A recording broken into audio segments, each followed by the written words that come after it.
Producer Dinesh विजान की horror comedy genre पर पकड़ कैसी है, ये सब हम पहले भी देख चुके हैं। स्त्री और भेड़िया जैसी फिल्मों को लाने के बाद अब दिनेश डायरेक्टर आदित्य सरपोतदार के साथ मिलकर फिल्म मुंजिया लेकर आए हैं। भूत बेताल की कहानियां बचपन में हम सभी ने खूब सुनी हैं, लेकिन बॉलीवुड में इसका जिक्र खास नहीं रहा। इसी ट्रेंड को तोड़ते हुए अब मुंजिया के मेकर्स ने अपनी फिल्म में एक डरावनी मगर बेहद इंटरेस्टिंग लोक कथा को दिखाया है। नमस्कार, मेरा नाम है लता सिंह और आप देख रहे हैं रिपोर्टर जी का फिल्म रिव्यू सेगमेंट। शुरुआत करते हैं फिल्म की कहानी से।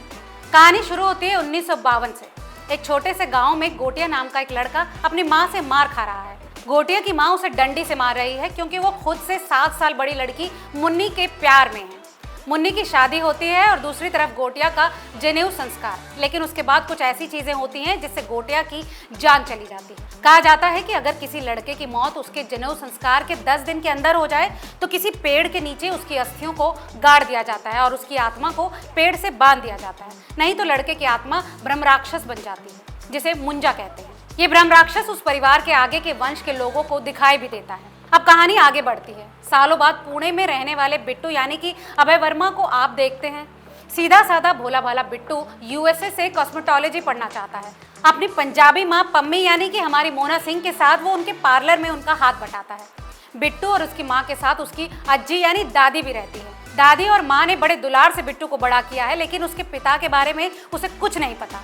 मगर अक्सर वो सुनता रहता था कि उसके पिता ऐसे थे और उसकी ये हरकतें उसके पिता जैसी ही, लेकिन असल में उनके बारे में वो कुछ नहीं जानता और ना ही उसे कोई कुछ बताता है। बिट्टू की जिंदगी में एक लड़की है बेला यानी कि शर्वरी बाग, जिससे वो बचपन से ही प्यार करता है। अब कहानी एक नया मोड़ लेती है। बिट्टू के साथ अचानक कुछ अजीब व गरीब हरकतें होने लगती है और उसे कोई अनजान जगह के विजन दिखना शुरू हो जाते हैं। बिट्टू किसी अनजान जंगल को अपने सपनों में देखता है और जब वो वापस होश में आता है तो उसकी सांसें रुकने लगती हैं। ऐसा क्यों है उसे नहीं पता, लेकिन किस्मत उसे उसके सपनों के राज से जल्द मिलवाने वाली है। इसके बाद उसकी जिंदगी में आएगा एक तूफान जिसे संभालना बिट्टू के लिए बेहद मुश्किल हो जाएगा। अब बात करते हैं परफॉर्मेंस की। एक्टर अभय वर्मा ने बिट्टू के किरदार को बेहद संजीदगी से निभाया है। बिट्टू के भोलेपन के साथ साथ उसकी परेशानी, उसका दर्द और उसका प्यार, सब कुछ अभय काफी आराम से पर्दे पर उतारते दिखे। उनकी माँ के रोल में मोना सिंह भी कमाल की लगी।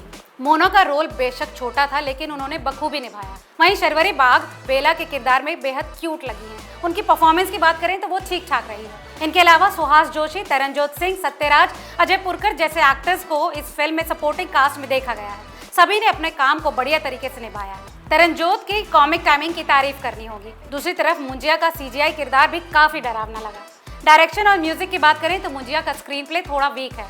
फिल्म की शुरुआत एक दिलचस्प फोकटेल से होती है, लेकिन आज के वक्त में आते आते कहानी थोड़ी ढीली पड़ने लगती है। बिट्टू और मुंजिया के मिलने का तरीका काफी डरावना है, जिसे देखकर आपके रोंगटे खड़े हो जाते हैं। फिल्म का बैकग्राउंड म्यूजिक भी काफी लाउड है, जो शायद डरावने सीन्स को और डरावना फील कराने के लिए दिया गया है, लेकिन ये आपको थोड़ा सा इरिटेट कर सकता है। फिल्म के वीएफएक्स और विजुअल इफेक्ट्स की बात करें तो वो शानदार है। डायरेक्टर आदित्य सरपोतदार ने कॉमेडी और हॉरर के बैलेंस को बहुत अच्छे से पकड़ा है। मूवी में एक भयानक सीन से ही सबसे फनी डायलॉग निकल कर आता है। हालांकि फिल्म में कई लूप होल्स हैं, लेकिन ये आपको डराने और हंसाने दोनों में कामयाब होती है। वहीं फिल्म के अंत में एक एंड क्रेडिट सीन है जो फिल्म को एक ओवरऑल अच्छा और इंटरेस्टिंग अंत देता है। कुल मिलाकर बात की जाए तो ये फिल्म एक अच्छी पैसा वसूल मूवी कहला सकती है। रिपोर्टर जी के पैमाने पर इस फिल्म को 5 में से मिलते हैं 2.5 स्टार्स। अगर आप भी ये फिल्म देखने का प्लान बना रहे हैं तो हमारे इस रिव्यू से आप कितने सहमत रहेंगे, हमें कमेंट करके ज़रूर बताएं और ऐसी तमाम और एंटरटेनमेंट से जुड़ी खबरों के लिए देखते रहिए रिपोर्टर जी।